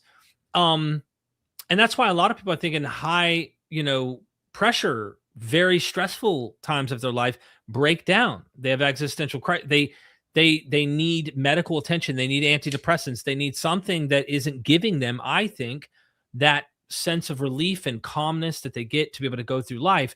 And we look at nature, and we also then see that ugly aspect that we're trying to explain through this God that we are trying our best to understand the world that we've experienced, but it also is like such a horrific world, and it can be very ugly and very disgusting and harsh, not only with our own just natural diseases that come about, illnesses, cancers, you name it, we can't even help. But then also just the world, the beasts that are out there, the other kind of species that are out to get us. You name it. The list can go on and on. The theodicy problem. And I think it relates to this in a sense of his philosophy aspect. You got psychology and philosophy here. And I kind of want to turn this question even deeper with you, Jack, if you don't mind. Sure, go ahead. And that is, since we can't get rid of it, and we also think, okay, this is kind of our brain is doing something from the infancy, from the wiring of our mothers as a child. Shouldn't we take advantage of it though, and then utilize it to help us increase our well-being in our lives, knowing that it functions from that, like scientifically, we have that aspect you're describing. Let's just say, for the sake of argument, tomorrow, you end up getting a global prize, and people go, "Oh my gosh, Jack, you cracked the code. We just need to do this little thing, this little thing," and this is the case. Now that we know scientifically that this is the case, shouldn't we take advantage of it and then apply it, but not to imaginary ancient, concepts that have dogma attached to them that can be harmful, but maybe reinvent new ideas and say, hey, we're going to couch our facts with a social model, to help humans with meaning and life, and how to, I don't know, move forward with this. Does what I'm saying make sense? Yeah, it does. And you've triggered a couple of thoughts in my mind asking that question. One of them has to do with how we as a society can help young children in their early development. Some kids are raised in really terrible homes where the parents, are abusive, or they're addicts, or they're absent, or neglectful, or whatever. And they if the situation's bad enough, they'll be taken out and given to foster parents. But if they're in some middle ground where the parents are, not so bad that they should lose their children, and yet bad enough that they're really not giving the children everything they need, how and where should society intervene, or supplement, at least, maybe supplement is the right word, what the parents are providing? How can they make up for what the parents are not providing? And how old should the child be when that happens? Yeah. I think you can learn a lot from the science of attachment, and this is psychology. There's a lot of psychological research on attachment. And you can learn a lot from that about when it's important to intervene or supplement to make up for what the child is missing, to the extent that that can be done. Should it be done in kindergarten? Should it be done in first grade? Should it be done in preschool? And the answer from the research is really the younger the better. If you can do some kind of preschool, if you can't do it in a preschool, if you can somehow send an assistant of some kind to a midwife or whatever. I don't know what word you want to use, but send some kind of an assistant to help a struggling mother or a struggling parents learn how to be better at the attachment behaviors that an infant needs, the touching, the physical interaction, the constant voice, the slow, melodic, almost musical voice of motherese, it's called, where a mother speaks with her infant. If those things don't come naturally to some people, maybe people could be hired by the state or the school system or whatever to help out with teaching those skills. That's one thought that comes to mind. Had a feeling there was another one, but that slips my mind at the moment. But yeah, maybe I think it'll I come was to me. yeah, and I was just pointing out like utilizing it, right? Like since we know it's a fact, let's just grant that it's proven like beyond a shadow of a doubt. I think my intuitions tell me you're on the track, and I think that's why you were led down the path you did as a neuroscientist. But it makes so much sense, even if there are more factors you and I are both blind to that might actually play a role in it. But there's enough there to see something happening. And I know something's going on with what you're describing here that makes a lot of sense.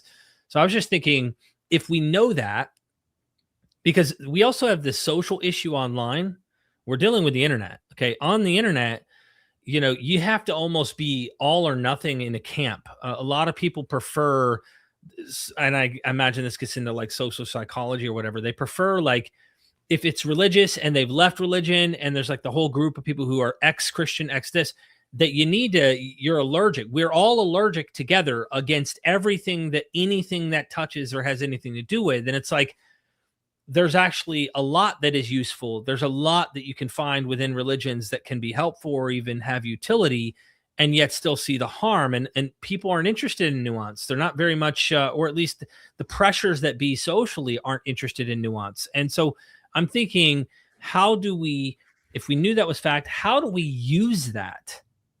How do we use that to say, look, if everyone was born an atheist tomorrow, they got to get through life, and life isn't easy. So how can we use this knowledge to craft something new, maybe, or give them another pathway instead of an age-old religion that said the cult leader is the only way, and you have to think like them, you have to do like them, you have to act like them, and of course, all the interpretations that come from that. Almost like, how do we create new religions? But I don't want to call them religions necessarily, but like without the dogma, with this in mind. Well, one thing that also triggers a few associations. One thing that comes to mind is religion. One of the great things it does, it's basically a good thing most of the time, is that it brings people together. Like I said, it fosters trust within the in-group. So as long as you're one of the members, as long as you're part of that in-group, the other people in that group will treat you better. They'll trust you. You can make friends there. It's just a social organization where you can meet people and make friends. And there's a real need for that. And in our society, religion is one of the main ways we get that. And we also get it at work during our work lives. I'm retired now. I don't have that kind of work life anymore. I don't go to a university. I don't go to an office. I don't, interact day to day doing things to earn a living anymore.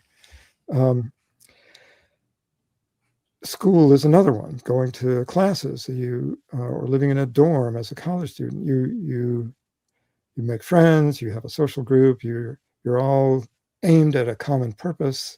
It makes you feel close to people. It's a great way to make friends. And some of my friendships from those times are still very active today. I've held some friendships for a long time. But you can find other social groups that serve that need. So that's one direction you can go. For example, when I met my wife at a place called Contra Dancing, it's a once a month thing where we would get together and we had a live band and we'd do these folk dances that date back to, I guess, Ireland, really trace them back at least a couple hundred years. But things like line dancing and square dancing, very similar to that kind of stuff. And it was just a fun thing to do. And it was physical, and the same people would be there every month. You get to know people, you dance with them, you touch, you move to the music, you're kind of in sync with one another. Religions do that stuff too, right? Religions do a lot of that musical stuff and chanting and moving together and all of that. Those rituals do a lot of good psychologically. And I met my wife there. We were going to the same university, but we actually met at contra dancing. So that you can seek out places like that and get that dimension, that aspect of religion, without any of the supernatural belief system or our religion's better than your religion or any of that. So that's one way you can seek that out and achieve that. And another way, and this is something my wife has done just recently, she's a singer. She loves music. She's been going to a small singing group where we live that specializes in Renaissance music, and she loves that kind of music and has been doing that for many years. And over the last, 5 or 10 years, they've had their rehearsals in a church that's near where we live. And some of the people in that church, in the church choir, I guess saw the rehearsals and joined the group, or maybe it was somebody who was in the group to begin with, who was in that church, said, "Oh, why don't you use our church for rehearsals?" I can't remember how it started, but anyway, there's connection there between the church and this singing group that my wife is in. And she made enough friends who were in that church and learned enough about what that church is. It's a very liberal church. It's not very dogmatic. Certainly, it's not a cult in the sense of having a cult leader, and the cult leader tells you everything about how you should live your life. It's a very laid back, easygoing, tolerant, accepting, open sort of church. And there are several people in it who don't believe in God at all. Sort of like the Unitarian Church has that kind of a reputation. A lot of Unitarian churches are like that. This is not Unitarian; it's a different denomination. But anyway, it's a very liberal, easygoing church. So my wife joined this church just for the social interactions and for participating in their church choir, which she also likes doing that kind of music. She doesn't believe any of the God stuff. She doesn't keep it a secret that she's an atheist. She's quite open about it. But it's just a way of getting some of the good stuff that religion does provide without taking it too seriously. So you can go that direction. I mean, it also is, if we look at like the scale of time on this planet, it's yesterday that religion was there, but the day before that, it was tribal campfire dancing and social hunting together, and like going and getting the food together, hunter-gatherer style, and we still believed in spirits and things, but we didn't have a God. We did not have this social cohesion. We did not have the societal structures we have. And so it's interesting how religion wants, a lot of the apologists at least have this really, really narrow view of time. They want you to look at yesterday, but they don't want you to look at the day before that, and the day before that, and the day before that, and realize we're just in tomorrow will be a different thing. And I'm hoping that we keep growing and not be at such odds that we can't find together as humanity the good that we see in all of it, and then get rid of what we find that isn't bettering us overall. And I think that's going to be the important step, is finding a way to do that. And it scares me, to be honest with you. I'm wondering if some people can get rid of these dogmas. I know that it can be done. It's just will we as humanity get to a place where we can all get there? All right. You want to keep the social structure, the religion, whatever, belief in something, cool. Defang it of anything that's going to cause us to hate each other, that's going to cause us to have these views, because we're in this together. It makes me think of the famous saying by one of the presidents, and I can't remember which one. He says, if we had a extraplanetary threat, we would all pull together and drop our differences in a heartbeat, realizing our extinction is on the line if we don't drop the, oh, your God's that God, or I'm going to bomb you if you don't, that's my piece of land.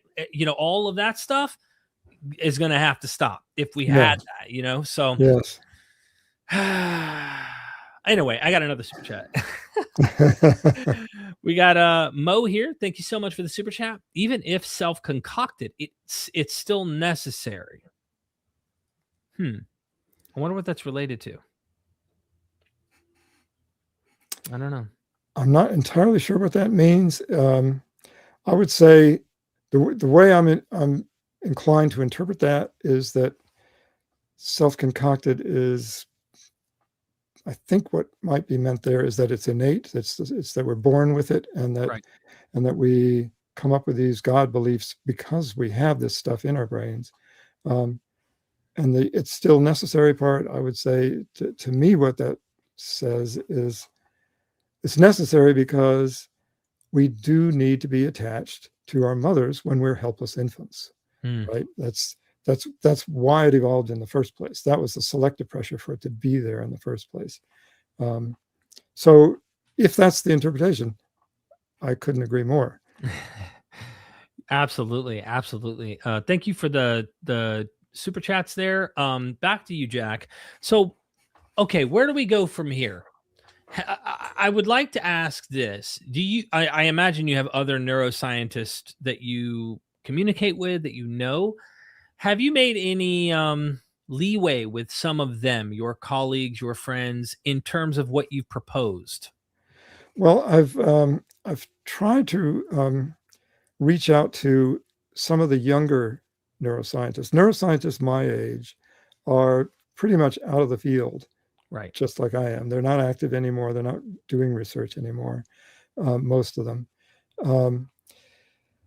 So even if they were, the friends that I personally knew in graduate school and as a postdoc, they weren't doing anything remotely related to religion when they were doing neuroscience. So they might not be the most helpful people anyway.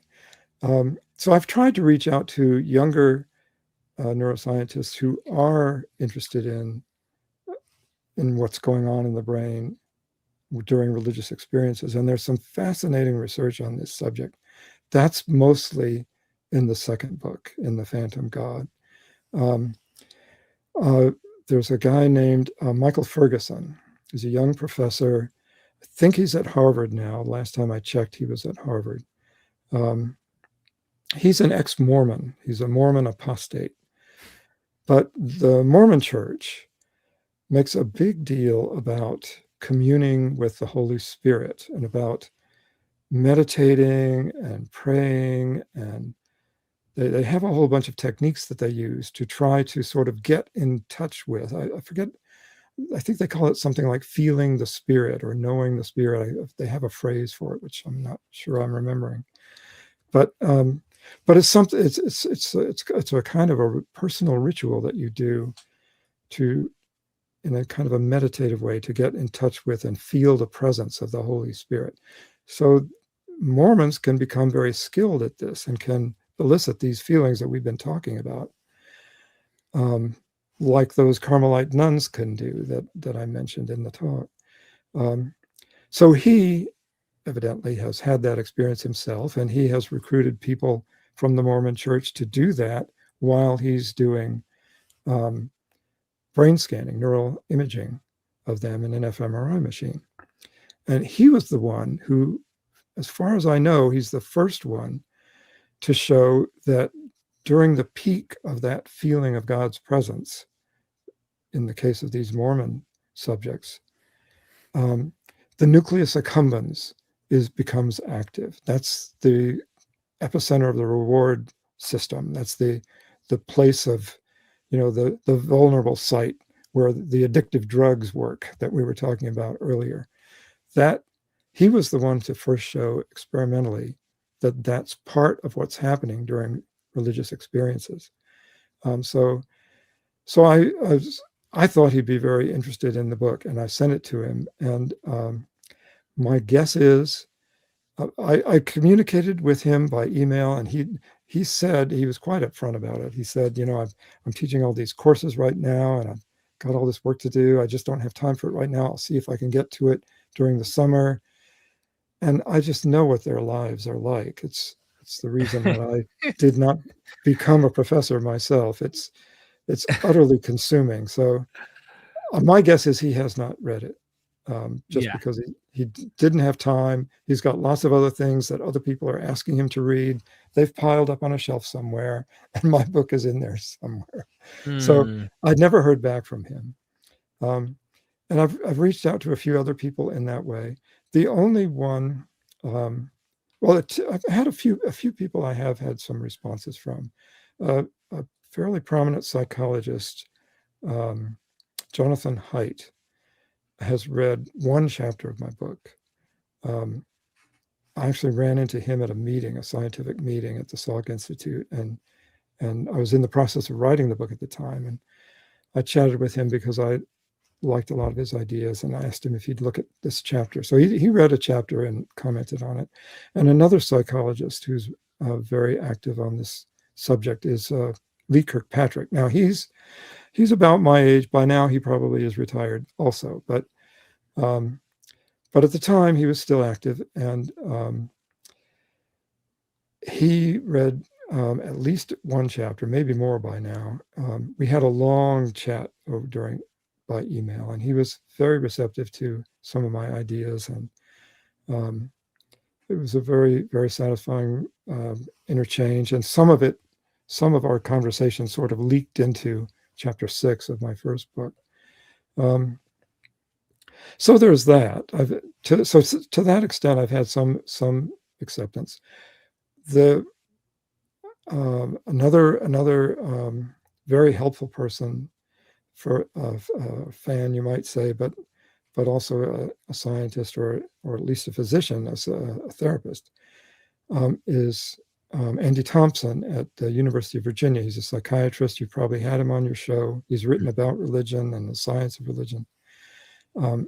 He wrote the book, Why We Believe in Gods, which was an attempt to try to survey the entire diversity of ideas and theories, scientific ideas and theories about where religion comes from.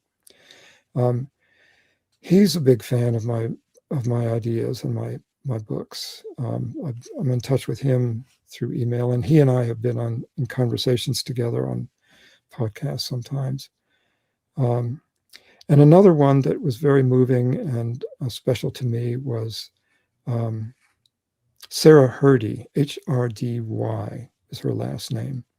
She's a sociobiologist by training, also a primatologist. She's done a lot of work with primates, and she's done a lot of work on the interactions between mothers and infants, in primates mostly, but in non-human primates mostly, but also she's written a lot about human mothers and human infants. And I've read several of her books. I've relied kind of heavily on her ideas in my own books, and so I reached out to her, and she read enough of it and saw some of my talks and so on, and was very, very kind to write back, and was very supportive and encouraging. So I have some fans out there.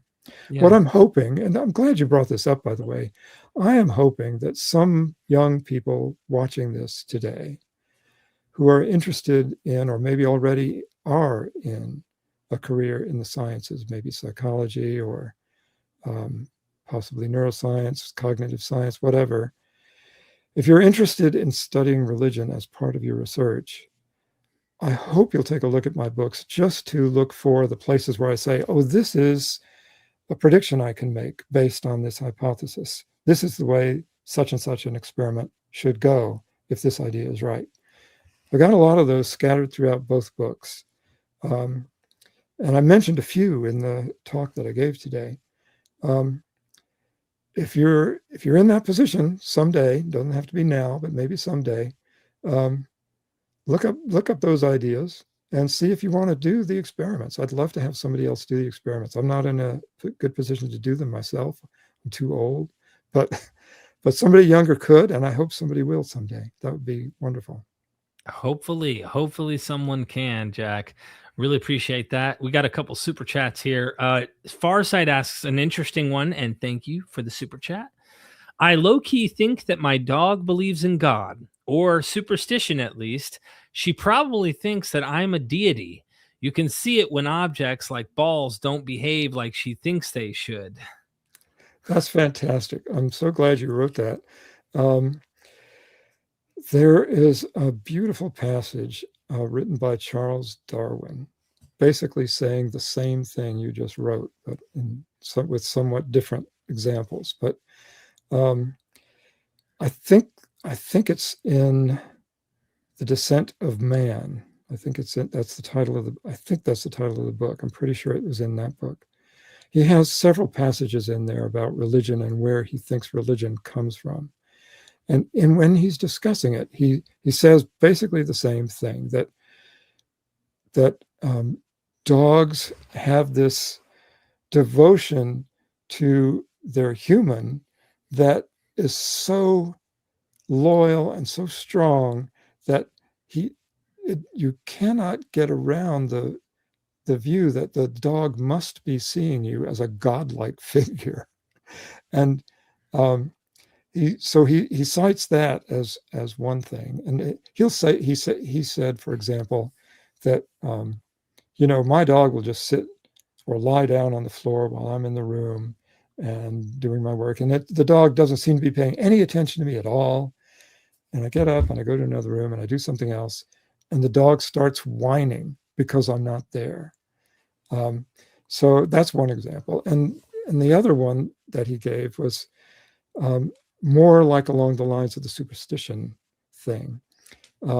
He describes a scene where he sees his dog out on the lawn, outdoors, and there's some object, I can't remember now what it was, some lightweight thing, I don't know, a piece of clothing or a cardboard box, or I don't know what it was, some paper thing, lightweight, and the wind comes along and starts moving this inanimate object. And the dog freaks out. It starts, it snarls and it barks and it howls, and it's reacting as if there's an invisible man moving this thing, and he's barking at the invisible man because that's really freaking him out. He's assuming that there's an agent involved, and he's doing the thing he would do if a threatening stranger were coming onto the property. He would bark and he'd snarl and he'd stalk the thing. And so Darwin was making the point that the dog is basically doing the kind of thing we do when we're inventing religion to try to come to terms with natural disasters, the thunder and the lightning and the storms and all the stuff we see going on around us. We ascribe agency to it even when there's no agency there. So anyway, you're not the first to make this observation. You're in good company. Darwin said basically the same thing. Thank you, Farsight. Solera Knight, thank you for the super chat and being a member. I really appreciate it. Luke 17, the kingdom of God is within Intos. Yeah, well, that's interesting, isn't it? That is one way to interpret that verse, that maybe there's something really prescient in there that foresees what science is now showing us, I hope, in a better way. Yeah, it makes me think of Leon Festinger's cognitive dissonance example, where they expect certain things and then they reinterpret it to make it mean something more esoteric, more spiritualization. That is typically how a lot of the scholars I've read talk about the kingdom of God, because there was a real political expectation for messiahs. And then when it doesn't happen and he dies, it becomes a spiritual kingdom. It becomes internalized. You put in a Jesus mouth, my kingdom's in heaven, not of this earth. Things that no real Messiah would have been expected to have said in a Jewish context, using a heuristic comparison to other examples of Jewish messianic expectations in that way. But who knows? I mean, it does tap into this whole the kingdom of God within is like a comforting sounding thing, like back to the neonatal, love and compassion, and the fruits of the spirit are also expected to be part of that kingdom and how we're supposed to behave. Anyway, yeah, thank you. Another one is Wade Rogers. Thank you for the super chat and being a member. Thoughts on the need for infants to separate their sense of self from their parents, then projecting that on a sky daddy. This separation happens around 24 months of age. Just join the show. Thank you, Wade. Oh, interesting. I'm not too familiar with that aspect of the psychological research.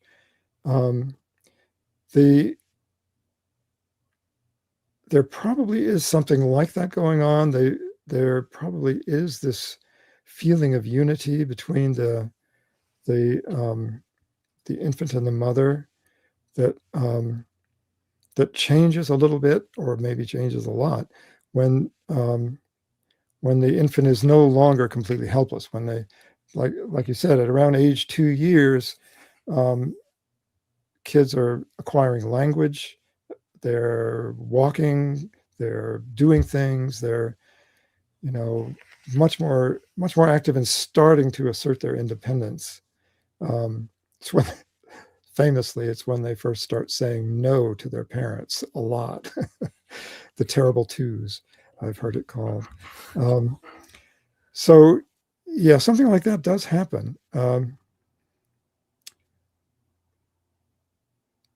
Now, the projecting of that onto the sky daddy, well, I think, that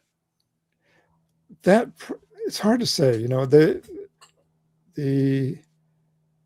I feel like the projection of all of this parental stuff, these innate models of the mother and the more elaborate models of both mother and father that form partly through learning during childhood, those probably get projected onto God later in life. But it depends on how deeply immersed you are in religion as a child. If you're deeply immersed, your parents are taking you to churches or religious services all the time during your childhood, then you'll develop it sooner at an earlier age than someone who doesn't have that much immersion. Mm-hmm. So that probably varies from individual to individual. Yeah, Wade, thank you again for another super chat. And they said dog trainers throw towels, rags in front of dogs to get them to stop bad behaviors because dogs see that as a supernatural act that they can't do. That's an interesting observation. It's a little bit, it harkens back to what we were talking about earlier with Darwin's observation of his dog and the invisible ghost moving the object on the lawn. Yeah, I'm reluctant to read too much into the minds of the dogs, but sometimes it's really hard not to. It sure seems like they're acting that way, that they see some kind of supernatural force at work in front of them. Absolutely. Wade, I really appreciate that support. So, Jack, we're coming up on almost 2 hours, and I'd like to shamelessly plug you once again. You're fascinating, and I love your humble nature about this. And I think it's also important that you're like that for people who are believers, because some people who are in the atheist world might be more like Dawkins and delusion. And it can be a little rough around the edges, so to speak. And it's people like you who are much more gentle in your approach and understanding, I think, of even if it were delusional. I think we all have some kind of delusion. Okay. So it's much more empathetic, I feel like, your approach is to many people of believing persuasions, and you understand it. Like, it's almost like, how can we fault people who don't even realize that they're doing the thing? Like, it's not their fault that they they think this way. What we try to do is I call it harm reduction, because people are like, well, you want everyone to be an atheist, right? And I'm like, not necessarily. Like, I know that there's some people who feel like they need something. So for me, it'd be cool if everyone could figure out all that stuff and come to a very peaceful, very meaningful life without needing to believe in these things. But that's not my goal. My goal is to really help mitigate some of the harms that come from Yeah. belief systems, because I know not everyone will ever get to. We don't all need to think the same exact way anyway. But at the same Yeah. time, yeah, your approach is very generous, I would say, and I'm thankful for that kind of approach. Thank you. That's very kind. Yeah, of course. And then Solera Knight writes, paraqueductal gray versus the temporal lobe. I'm not sure if I said that right. Oh, Paraqueduct.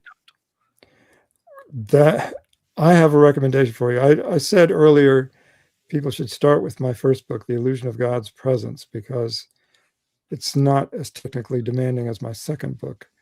But if you're asking me a question about the periaqueductal gray versus the temporal lobe, you are ready for my second book. That's exactly the kind of stuff I talk about in there. I'm trying to remember I can't remember which chapter it is. Do I have that book here? Hang on just a second. I don't No think I have problem. the book with it. I don't have the book within easy arm's reach, but in my second book, The Phantom God, I do talk about some fascinating research, and I believe Michael Ferguson, the guy I was talking about earlier, I believe he was involved in this research. It was a study that took in a whole bunch of literature. They took data from a whole bunch of other scientific studies. So this is what's called a meta-analysis. They reanalyzed data from a whole bunch of other studies about neurological studies. So these are studies of people who have had some kind of brain damage, and the location of the damage is worked out, and the symptoms that come from it are described in these various scientific papers. So he was looking for, and this group is actually done by a group of people. Ferguson was one of them. They were putting together a whole bunch of data like this and trying to look for papers where something about religiousness was altered as a result of some damage to the brain. And from doing that, they would map these things out in the brain, and they would look at what do these things have in common? What can we say about how these parts of the brain are connected to one another or connected to other parts of the brain downstream? And what they found, is that what they all had in common, what they all sort of led to downstream, was what's called a periaqueductal gray. It's in the midbrain. It's in the brain stem. So it's sort of, if you could imagine your spinal cord coming up into the brain. And what happens when it does, it comes up through the bottom of the skull and continues into what's called a brain stem, which it just looks like your spinal cord is enlarging. And it's in that area, in the brain stem, this enlarged thing, that you'll find the periaqueductal gray. It's involved in lots of interesting behaviors. It's a motor system, sort of, but it's also a sensory system. It's sort of kind of halfway between spinal cord and what we normally think of as brain. Spinal cord has a lot of stuff in it that has local circuits that interact with your arms and legs to control various parts of your body or various organs within your body independently, without having to bother your consciousness about it. When you stand up from having, been sitting in a chair for a while, you don't have to consciously say, oh, I better raise my blood pressure now, I'm going to faint. There's something in your autonomic nervous system that does that for you. And that's way down in the spinal cord and the various, low areas like that. Periaqueductal gray is sort of halfway between that and the thinking part of your brain. And attachment behaviors are a big part of what it's involved in. So it's sort of the downstream of things like the orbitofrontal cortex that I was talking about earlier, actually making things happen in the body, digestion or lactation in the case of a mother. So yes, that appears to be that's an interesting clue. There's nothing in there that's specifically religious. But it's all the things that are sort of specifically religious in the brain send connections to it. So that's a fascinating article, and I go into a lot of pages on that in this one chapter in the second book, and I wish I could remember which chapter it is, but it's near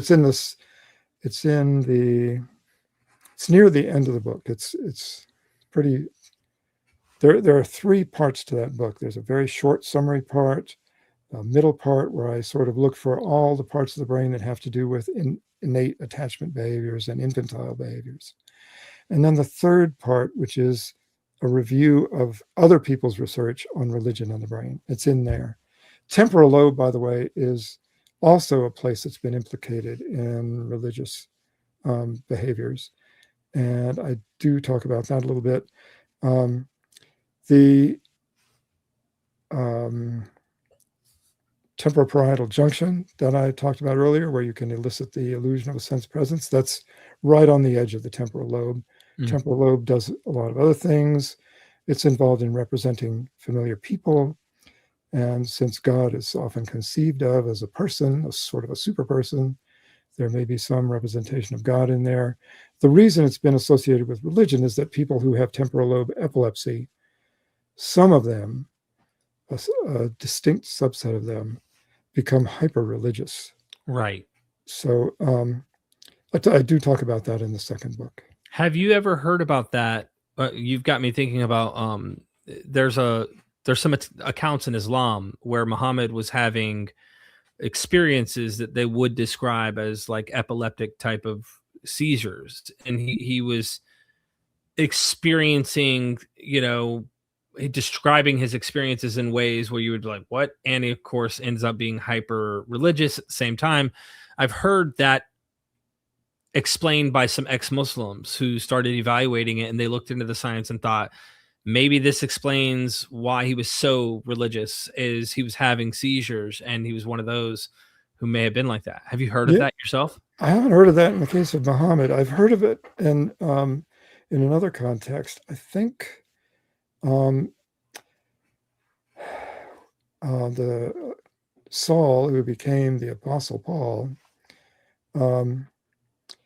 had this vision of Jesus where he was struck by the beam of light and the appearance of Jesus and on the road to Damascus, and had his conversion because of this dramatic religious experience. There are some neurologists who say that could have been temporal lobe epilepsy. He could have been having a seizure. He could have been having, post-ictal hallucinations or whatever. It's fun to think about stuff like that. I don't take it too seriously myself because these are historical figures. The history we have about them is pretty ancient already and not entirely reliable. Yeah. We can't do an EEG on them and see if they have epilepsy or not. So, it's fun to think about stuff like that. I just don't want to draw too many serious conclusions from it, though. Yeah, and I have one more question for you as we've got all the super chats out of the way. Do you know Mark Solm's book, The Hidden Spring? Have you read that? No, I don't know that one. The Hidden Spring, yeah. It's all about trying to explain where consciousness comes from. He doesn't take I don't think he takes the same path Daniel Dennett did, but in his book, he talks about the brain stem playing a significant role, and he goes through situations where he shows the reason it even piqued his interest and he went down this career path is his brother. I don't know if it's his twin brother or if it's just his brother, fell off the 2-story building and he hit his head on the concrete, and it permanently, he said his brother was not the same person, literally not the same person. We're not talking about like he was hurt and he wasn't quite there. He became a completely different human being. He did not know who his brother was. And he was a young kid when he had this experience, and he realized that the day that happened, he became a different human being. So he spends this, really goes deep in the weeds. You'll understand a lot more of the terminology than I do, because it's not a field that I'm aware of, the brain and the terminology.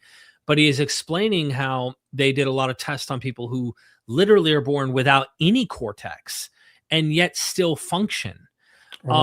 And he was explaining that, yes, they are obviously not normal in the average sense of what humans who have a full cortex have, but he was describing where does consciousness come from, because they could still smile, there's still things that they have.